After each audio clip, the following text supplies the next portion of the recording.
It's Dyno Day! But are you ready? Is your engine ready? Just because you got it fully assembled doesn't mean you're completely ready to go to the dyno. The thing to keep in mind here is that typically if you're taking an engine to get a dyno, there's going to be at least 2 engines scheduled for the day if it's a dyno shop that's really pumping them through. So being ready to make sure that you get the most for your money is important when you go to a dyno day. Obviously, you need to have your engine assembled and ready to go. Nothing missing, the stuff's going to be there. So,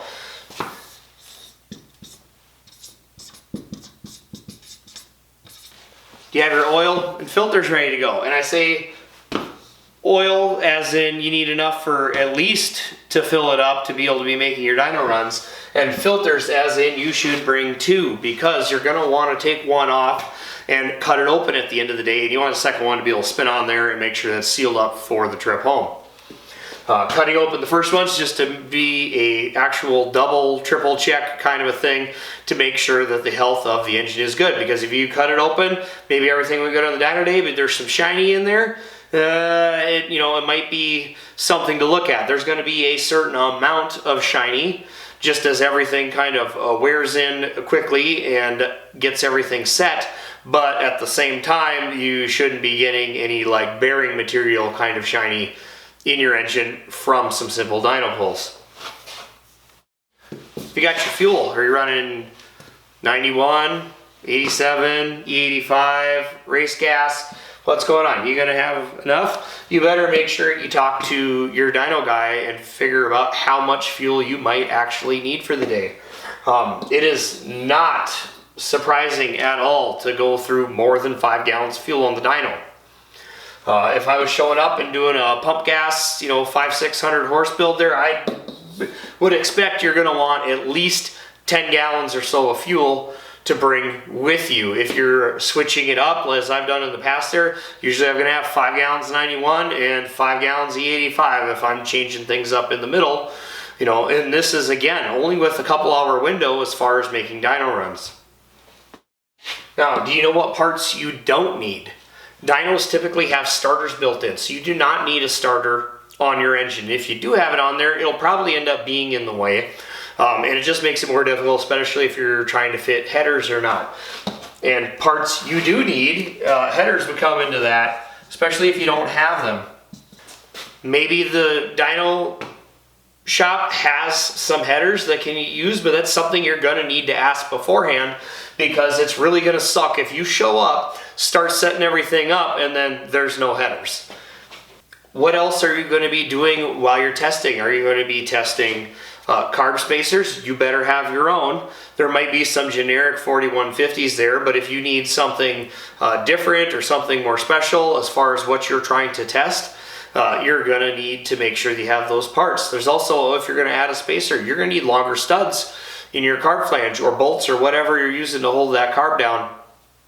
These are things you should have planned out ahead of time on what are you testing and what do you have available and ready to go. It shouldn't be maybe they'll have this and maybe I got this. No. You need to have this stuff like in a bin that you can carry in to the dyno cell and have ready to go to maximize your time. Because if you blow an hour of screwing around on your 3-hour dyno time by just trying to find this pair, you could have made 7, 8, 9, 10 pulls in that hour instead of looking for parts that you should have had ready to go on hand. And along with stuff you don't need, you're probably not going to need a clutch or a flywheel, provided that you are internally balanced. If you're an external balanced engine, you darn well need your flex plate or flywheel, and you're going to have to then talk with your dyno guy about adapting it to the dyno to make sure everything fits. Or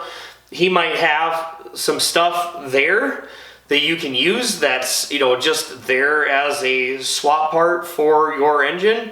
But again, you need to ask. And if it's an external balance setup, you really should be using your own, because if by some chance the stuff bolts on but the weight is wrong, it throws your balance off. You're not going to have a good day on the dyno with an unbalanced engine. You also don't need all your accessory drive on the front if you're able to not run the whole accessory drive. You need to be able to spin your water pump. In most cases, it's best for that. There is usually an electric water pump hooked up on the dyno for engines that don't necessarily have it, but you'll run both. You don't need to be running an alternator. You don't need to be running a power steering pump, like all those things. You can just leave it home, and it's just less clutter and stuff in the dyno cell, unless you have to have all of that stuff, because you can't have your mechanical water pump on and it not be turning, because even though the dyno's got an electric water pump, your not turning mechanical pump is going to block the flow. So it needs to be able to turn, or you need a special setup where you can bypass the water pump entirely, in which case you probably a different timing cover setup, and you need to know that you have the parts that are required to work with that as well, if that's going to be the case. But most of the time, you want to try to make your water pump work out, and even if it's an electric water pump, there's usually a quick, easy on-off switch kind of hookup that you can wire in quickly on the dyno to get on with making pulls. Are you going to be messing with anything timing related as far as the camshaft? If you're going to do that, you're going to have your degree wheel stuff ready to go. Maybe you should practice that a few times about what parts need to come on and off to be able to get that set up quickly. Now, it's not typically something you're really going to do, especially on like a half-day dyno setup.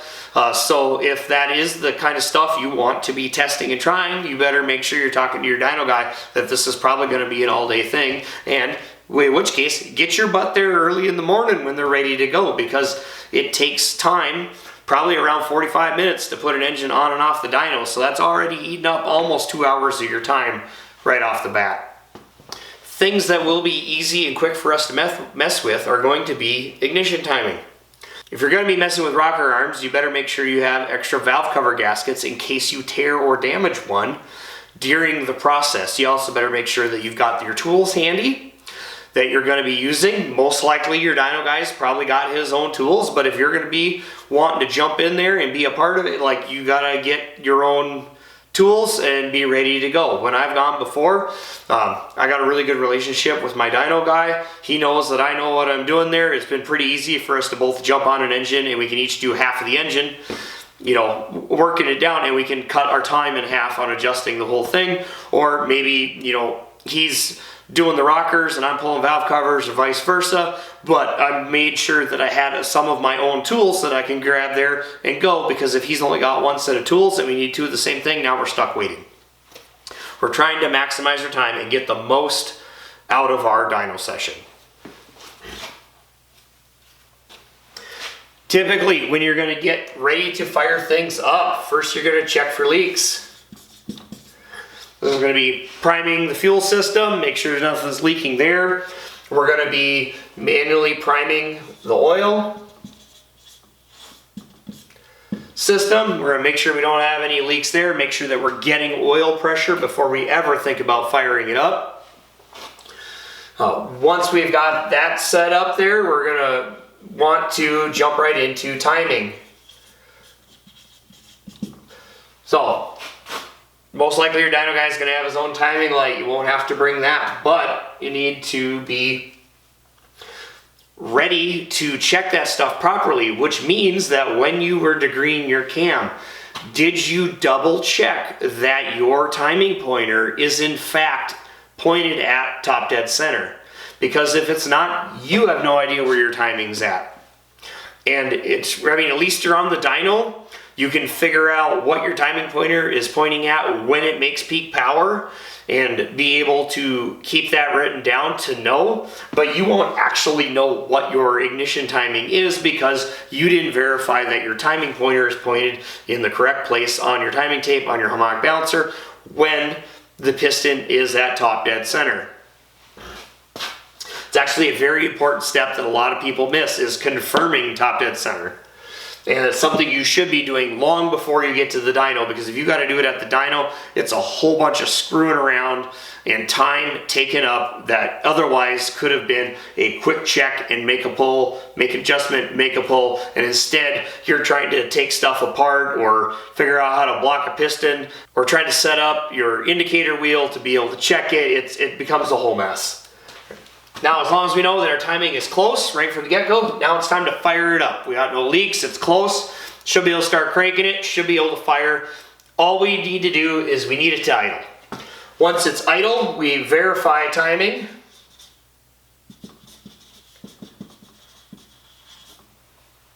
And we don't need to be looking for peak power right now. We're just going to try to set it for something conservative where it idles nice and it's going to rev up and be able to initially start a pull.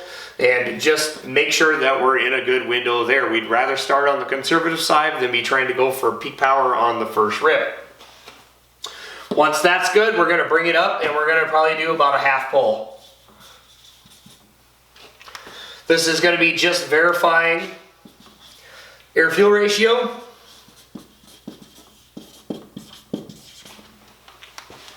Which is important to make sure that we're not going to just initially try to dive into a full pull and have it be super lean or super rich where we could cause a backfire or lean miss or things that might end up damaging our engine because it's too far out of tune. Once we know that our air-fuel ratio is good, we're going to kind of modulate the throttle a little bit.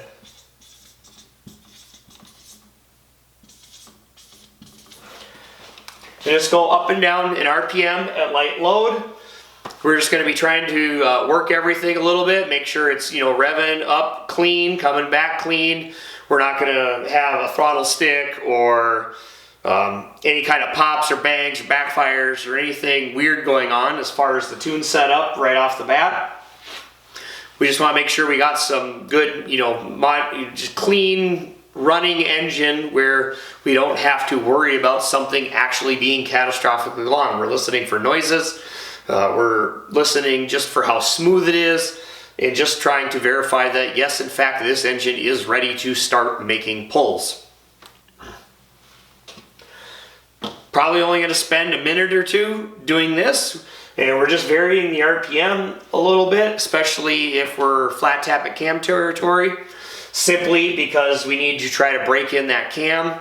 If we're really diving after it, because it's a flat tap at cam, we're probably going to extend this out to 15, maybe 20 minutes of just throttle modulation between, up and down, probably no higher than 3,500 and trying to keep it above 1,500 just to make sure that we got enough RPM in there for everything to start to wear in, make sure all the lifters are spinning, we're getting a pattern on our cam lobe, and everything's properly oiled. And again, we're listening for anything amiss during this entire time. This is only for flat tappets if we're going to be doing it that long. Otherwise, as soon as we verify we got a good air-fuel ratio, run it up and down, make sure it's pretty clean, we can start doing pulls. If it's roller cam, there's no break-in. There's also no break-in on pistons and piston rings like there used to be, because piston rings, especially modern performance stuff, all comes pre-lapped. We do plateau honing on the blocks nowadays, have for the last 30, 40 years. There's basically no break-in on these things. And I say basically no break-in because if we do 3 back-to-back pulls, the third pull will make more power than the second one, which made more power than the first one. That's our break-in. Pull number 4, she's all broken. She's done. She's seated. We're ready to go at that point in time. So knowing that, we shouldn't have to do more than about 3 pulls to break everything in.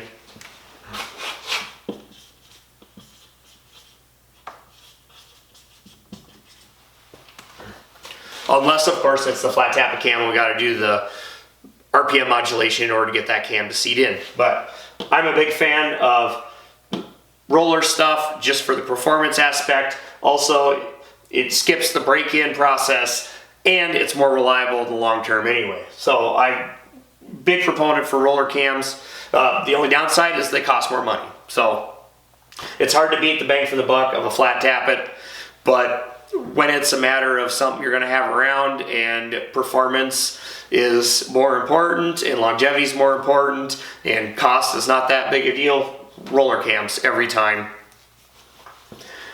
Now once we start making pulls, the biggest thing is we're checking air fuel ratio. Long as AFR is in a good window, then we can go back to messing with timing. And we don't want to get too far along on either one of these without the other one. Like if we do a pull and our AFRs are 12, maybe we want to lean that out a little bit before we start messing with timing. Or for sure, if it's 15 to 1, we definitely want to add fuel and get that down into the 12.5 to 13.5 range for pump gas anyway.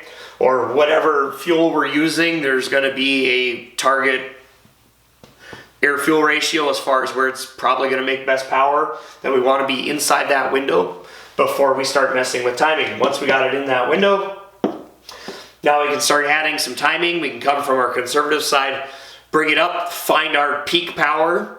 As long as our timing doesn't wildly affect the air fuel ratio somewhere along the way. If we're EFI, it'll probably keep in time with it because it'll have some adjustment window to it. If we're carbureted, that might change and we might have to make an adjustment to the AFR again while we're still adding timing if it makes a big enough skew. But once again, once we got timing and we find our best power, we can lock our timing down there. We can go back to our air fuel ratio, dial that in for best power again. And then really at that point in time, we've only got wide open throttle set. That's the easy part. The easy part's done. Wide open throttle. Okay. Now the real part comes back into once we have those things set, I like to go back into an RPM modulation. And you can, your dyno operator can control the load the dyno is putting on the engine and the RPM. And when I was operating dynos, I'd like to bring it up in the RPM, say park it at 2500, and then I'm going to add load to the dyno and have it pull the RPM down. I'm going to take load away and let the RPM go up. I'm going to move the throttle position. I'm going to do the same thing again. And what we're looking for is stable air fuel ratios through that whole thing. If we're carbureted, we should be just paying attention that we don't get into anything crazy that's going to hurt the engine. If it's fuel injection, running these things through and letting it cycle is helping it learn. We need to be doing it at a slow enough pace of change that for sure that any self-learning in the fuel map is going to be happening in the correct squares as we're doing it. And that'll be a little bubble that floats around the graph while we're moving everything around, and it should be helping tune in those parts of the fuel map. We'll also be able to kind of watch if anything weird is going on there, like maybe we need a little less timing or a little more timing at those part throttle parts of the map. But really, you know, we just want to make sure that our air fuel ratios are looking okay. Timing's gonna have kind of a variable thing. Every tuner's got a little bit different opinion about what timing should be doing, especially at part throttle and cruise. If they have no idea what they should be doing there, in your EFI, the safest thing to do is just put a curve on it like a distributor would be. The higher the RPM, the more timing until you hit your peak timing at 3,000-ish RPM, or 3 to 4, somewhere in there, and that's what it holds the rest of the way out in the RPM. That way, just at the lower RPM ranges, you're not going to get into trouble. More timing can be added at cruise and light throttle stuff, but it needs to happen in a way that it's not creating cylinder pressure when the piston's still coming up. That's too much where we're actually fighting ourselves and just losing power, kind of a thing. Now, sometimes if you're doing this live and you got it hooked right to your computer, you can change things with EFI, especially if you got your tuner there and he knows what he's doing. You probably can play with some of that stuff. It's really cool because then you can actually kind of have the dyno set at a static load and be able to manipulate a couple things and see in real time if it's picking up or losing. This can turn into a very time-consuming thing. Really, we just want to kind of get everything in the ballpark because we're only on the engine dyno. As soon as this goes in the vehicle, the loads it's going to see at light throttle and cruise are probably going to be, at bare minimum, a little bit different and maybe a lot different depending on the vehicle, because the way an engine acts on the dyno versus how it acts in the car as far as the way it loads and the way it's running can be wildly different between the dyno, a 2,300 pound Miata or a 4,500 pound Camaro. Like they're gonna act different because of the weight of the car and the gearing and the transmission and everything else. So we just want to make sure that we've got as much of the fuel map in a good place, or if we're carbureted, that the carb is going to be doing what it needs to be doing without going super lean or super rich at some odd place for some odd reason. Like we're not opening our power valve too early on a Holly, just dumping fuel in at part throttle where we don't need it, you know, or it not opening early enough at part throttle and we end up going lean before it goes richer again at wide open. You know, these are the things that we're looking for to try to tune out while we're on the dyno so that it's just that much less work when we get it in the vehicle. Now you might be wondering, why wouldn't I just dyno it after it's in the vehicle kind of thing? Yes, you can, and that would be the more accurate way to do it. But again, provided you're talking to your dyno operator and you're planning on, hey, we're gonna need a whole day to figure this out, and you got a tuner who's capable of doing it, because not every tuner is capable of doing part throttle stuff. Wide open throttle is the super easy 10%. It's the other 90% that we care about if we're driving the car, and you know how it hot starts, how it cold starts, how it idles hot, how it idles cold, how it drives at part throttle cold, how it drives at part throttle hot. Those things are way more important than just what it does at wide open throttle for a number. And I like an engine dyno versus in the car simply because when you got to worry about your engine, all you got to worry about is your engine. You don't have to worry about the entire fuel system. You don't have to worry about the entire electrical system. You don't have to worry about whether or not the car needs an alignment because the freaking tires aren't pointed straight and it's going to do weird shit on a chassis dyno. You know, you need the entire car to be ready to go if you go to a chassis dyno versus only needing your engine ready to go. And if you're in the middle of a build, just dyno the engine so that then when you go to your chassis dyno, you know that the problem that might come up is not going to be engine related. It's going to be something else about the car. So that once again, what parts do you need, what parts do you don't need, so that you can plan ahead and be ready. I bet if you go ask chassis dyno guys, their number one complaint is going to be people showing up with cars that are not ready to get dynoed. Maybe the engine might be ready to get it tuned, but the car is in such crap shape you can't even put it on the dyno because it leaks coolant or it leaks oil, or it needs, like I said, the alignment's screwed up, so it won't even go straight on the dyno and start shimmying back and forth violently. And you're just putting the dyno itself and the operator and the entire car build really at risk when that stuff is not ready to go. So, dyno day can be super exciting. It might be the best day of your whole year, but make sure that you're ready for it. Because nothing sucks more than traveling to get your stuff on the dyno only to find out that you're not actually going to get in any good pulls or any good tuning done for the day because you're chasing problems that should have and could have easily been addressed at home before bringing it to the dyno.